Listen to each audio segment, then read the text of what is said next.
नमस्कार मित्रों। आज हम हमारे रिवीजन सीरीज का अगला वीडियो अपलोड कर रहे हैं, पर इससे पहले हम पिछले लेक्चर की एक क्विक समरी आपको देना चाहते हैं ताकि आप दोनों वीडियो को आपस में कनेक्ट कर सकें। पिछले वीडियो में हमने जाना कि हर देश के अपने अकाउंटिंग स्टैंडर्ड्स होते हैं जिन्हें गैप कहा जाता है, पर यदि दो देशों के बीच व्यापार हो रहा हो तो दोनों देशों को IFRS के अनुसार बने अकाउंटिंग स्टैंडर्ड्स को फॉलो करना पड़ता है। भारत में दो अकाउंटिंग स्टैंडर्ड्स फॉलो होते हैं, इंड एस और एग्जिस्टिंग अकाउंटिंग स्टैंडर्ड्स। और अकाउंटिंग स्टैंडर्ड बोर्ड ने कुछ फ्रेमवर्क इशू किए हैं। ये फ्रेमवर्क हमें फंडामेंटल बेसिस पर नए अकाउंटिंग स्टैंडर्ड डेवलप करने की और पुराने अकाउंटिंग स्टैंडर्ड को रिव्यू करने के बारे में जानकारी देते हैं।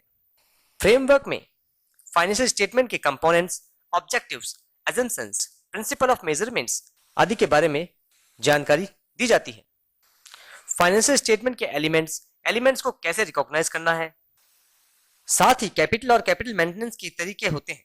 कुल मिला के फ्रेमवर्क में फाइनेंशियल स्टेटमेंट से संबंधित सभी जानकारी होती है।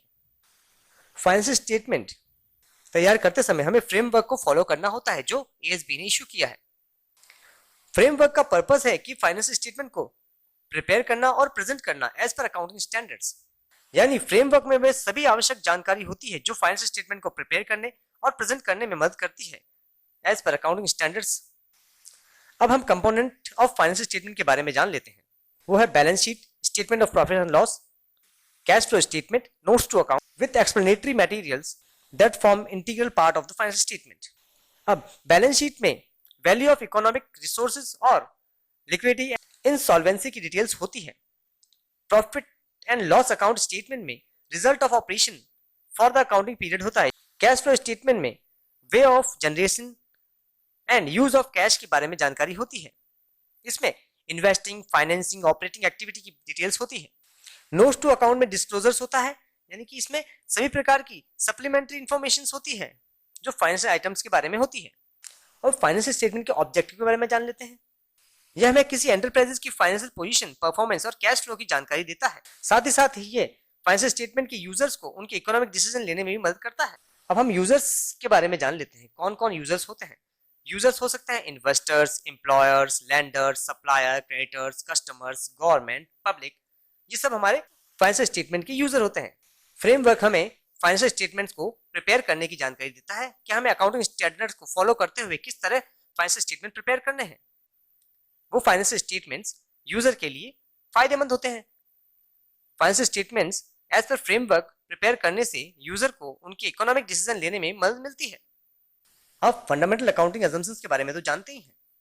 वो होती है going concern, accrual, basis, consistency. Going concern is the assumption that enterprises will continue in operation in the foreseeing future and neither there is an intention nor there is a need to materially curtail the scale of operation। यानी कि जो business चल रहा है वो आगे जाने वाले फ्यूचर में ना तो बंद करने की कोई संभावना है, ना ही आगे चलकर किसी तरह के ऑपरेशंस जो हो रहे हैं उनको बंद किया जाएगा। Accrual basis means revenue and cost are accrued, recognized as they earned or incurred।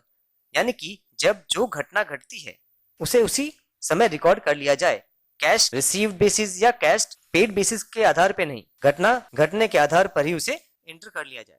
Consistency means assume that accounting policies are consistent from one period to another to improve comparability of financial statement। यानी कि जो accounting standards पिछले साल follow हो रहे थे वही इस साल भी फॉलो हो रहे हैं ताकि इसमें दो पीरियड के अकाउंटिंग स्टैंडर्ड्स को आपस में कंपेयर करने में आसानी हो। फंडामेंटल अकाउंटिंग असम्पशंस को यदि कोई एंटरप्राइजेस फॉलो करती है तो उसे डिस्क्लोज करने की आवश्यकता नहीं है, पर यदि वो उसे फॉलो ना करे तो उसे अपने नोट्स टू अकाउंट में ये बताना पड़ता है कि उन्होंने कौन कौन सी फंडामेंटल असम्पशंस को फॉलो नहीं किया है। फ्रेमवर्क कौन कौन सी क्वालिटेटिव कैरेक्टरिस्टिक के बारे में जानकारी देता है। इसके अनुसार financial statement understandability, relevance, comparability और रिलेबिलिटी के आधार पर तैयार किए जाने चाहिए। जो फाइनेंशियल स्टेटमेंट्स बने हैं वो अंडरस्टैंडेबल हो, यानी कि आसानी से समझ में आ जाए। उसमें जो जानकारी दी गई है वो रिलेवेंस हो, यानी कि उसी एंटरप्राइजेस से संबंधित हो। वह फाइनेंशियल स्टेटमेंट कंपेरेबल हो, यानी कि उसको दो पीरियड के फाइनेंशियल स्टेटमेंट से कंपेयर किया जा सके या सेम टाइप ऑफ एंटरप्राइजेस के साथ कंपेयर किया जा सके। साथ ही साथ फाइनेंशियल स्टेटमेंट रिलायबिलिटी की बेसिस पे बनने चाहिए, यानी कि भरोसे लायक होने चाहिए, यानी कि उसमें जो जानकारी दी जाती है वह ट्रू फैक्ट्स के आधार पे की जाए, यानी कि ट्रू एंड फेयर व्यू देने वाली फाइनेंशियल स्टेटमेंट होनी चाहिए। अब हम एलिमेंट्स ऑफ फाइनेंशियल स्टेटमेंट के बारे में जानते हैं। एलिमेंट ऑफ फाइनेंशियल स्टेटमेंट्स होते हैं assets, liability, equity, income, expenses. Assets are the resources controlled by an enterprises as a result of past events.